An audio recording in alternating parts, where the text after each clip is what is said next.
Good morning, everyone.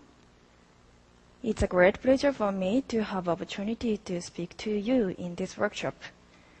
My name is Ayako Tobita. I work for the Foreign Student Division of Kyoto University. Today, I'd like to talk about developing international student databases. In this talk, I will use the term international students to mean not only foreign students, but also students who study abroad. As the number of international students rises, the amount of their data held by the university also grows. As a result, it is more important than ever to effectively manage those databases. I will discuss two major points in this regard. First, we'll begin with students who have dual nationality. When one of their nationalities is Japanese, are they to be classified as Japanese or foreign student? Second, I will look at signal items to link databases. What item can be signaled? Let's get started. First of all, let me introduce some international students' statistics for Kyoto University. You'll see the shift in number of foreign students on the left, and for students studying abroad on the left, and foreign students on the right. As you can see, the numbers of both types of students has been increasing in recent years. We have now over 1,700 foreign students and 780 students who study abroad. These rising figures has resulted an enormous amount of data associated with them.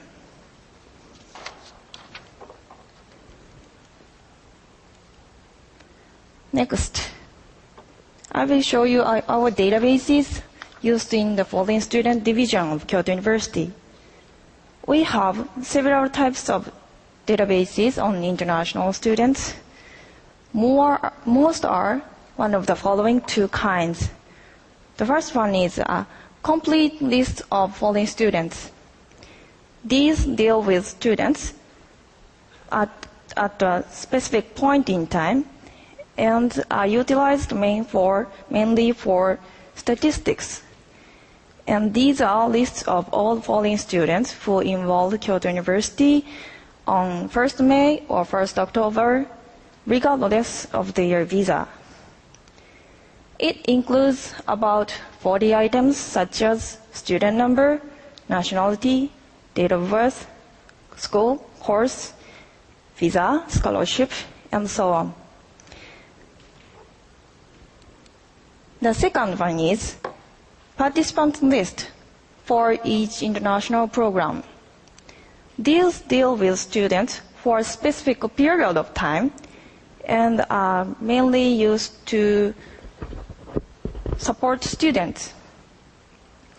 We are now have around 15 programs for foreign students and students who study abroad, such as a short-term language spring school in the US or in China, as well as student exchange program with our foreign partner universities.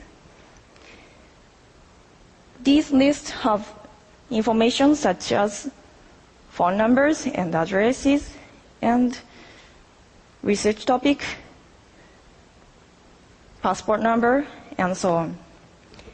We make this type of list for every program.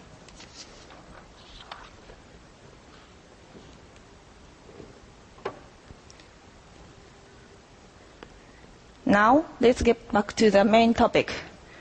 I've mentioned that databases have become more important in the context of the larger number of international students.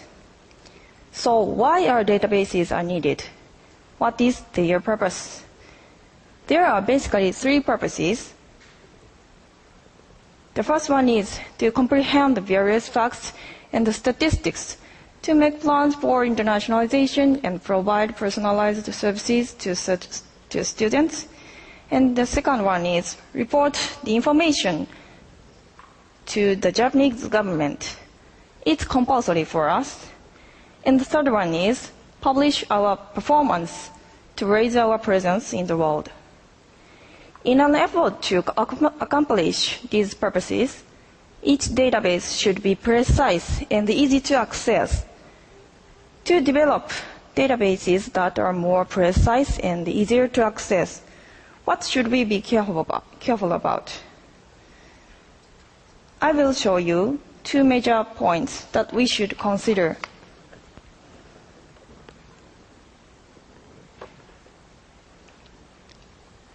Let me start with students who have dual nationality. Nowadays, the number of students who have dual nationality is increasing, and this becomes especially complicated when one of their nationalities is Japanese. As an example, let us consider an international exchange student who have Japanese nationality and an additional country's nationality. She is Japanese if we categorize her based on her nationality at the immigration office. Exchange students who have Japanese nationality usually enter Japan as Japanese citizens, as that means they do not require a visa. She enters Japan as Japanese citizen, so she is Japanese. This could be one definition. On the other hand, she is a foreign student if we categorize her based on our handling on our program. Because we accept her on an exchange student with foreign countries, and we treat her as a foreign student. So she is a foreign student. This could be another definition.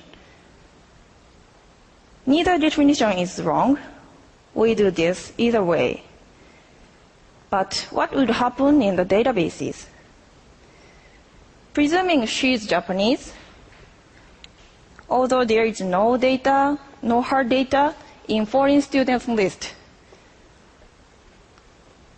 but there is data in program participants list.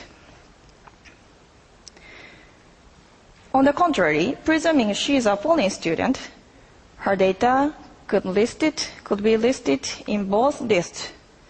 What I mean is, the Japanese case makes a discrepancy between the two lists. How we store her data depends on whether we adopt the previous philosophy or the latter one. Which definition is more precise and easier to access? We are still considering that issue. So far, we have conventionally taken the former approach, that is, the Japanese case. However, these exchange students, often born and raised in foreign countries, and enter foreign universities without any Japanese language skills. Besides, since this is an international exchange program, so she's actually a foreign student. In my opinion, it's best to adopt the latter definition for the sake of reality and for an effective database. In other words, by including her data in foreign students, which is used for statistics, we can publish our exchange program performance more exactly.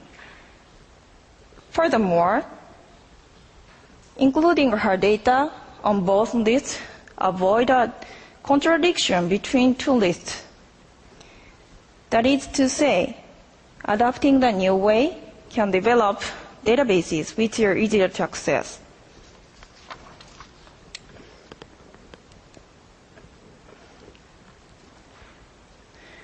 Let's move on to the second point. Identifying statistical trends in the international student population using databases is very useful for the process of university internationalization. However, each database has limited information, so we need to connect databases to get more information. In particular, it is said that students study abroad in a short-term program tend to try it again for a longer period. To show this trend through databases, we need to identify the same student in both participants' program list.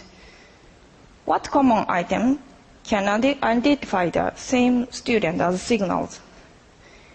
In our database, we have two types of numbers assigned to students, which are student number and constant number. Can a student number be a signal item? We actually assign different student numbers to a same student depending on the course. Please take a look at student A, who took part in summer school for 3 weeks in his bachelor course, and after graduation, same student A studied abroad on an exchange program for 2 semesters.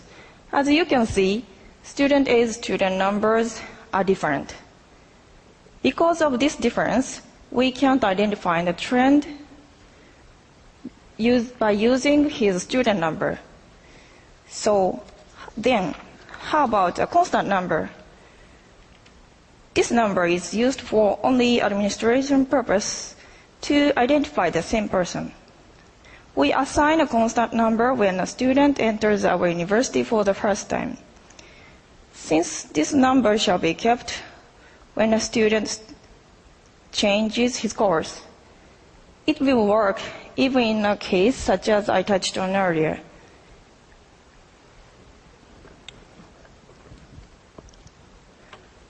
Please take a look at student C. As you can see, student C's student numbers in both lists are different, but constant numbers are the same, 5 zeros. Unfortunately, not much attention has been paid to this number in terms of statistical importance. Here is an actual case, student D. She enters Kyoto University as an exchange program at first, and then becomes a full-time student few years later. It is difficult to keep his first constant number 10101 because the administrative staff doesn't know the student's history as an exchange student. Consequently, the administrator assigns a different constant number, 20202. In such cases, we are having trouble picking up relevant data. As constant numbers are not completely reliable in such circumstances, we need a complementary item.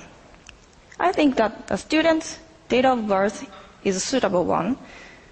The only thing we have to be careful about is to make it an 8-digit number. For instance, student C was born 6th March in 1234. Data should be 123400506.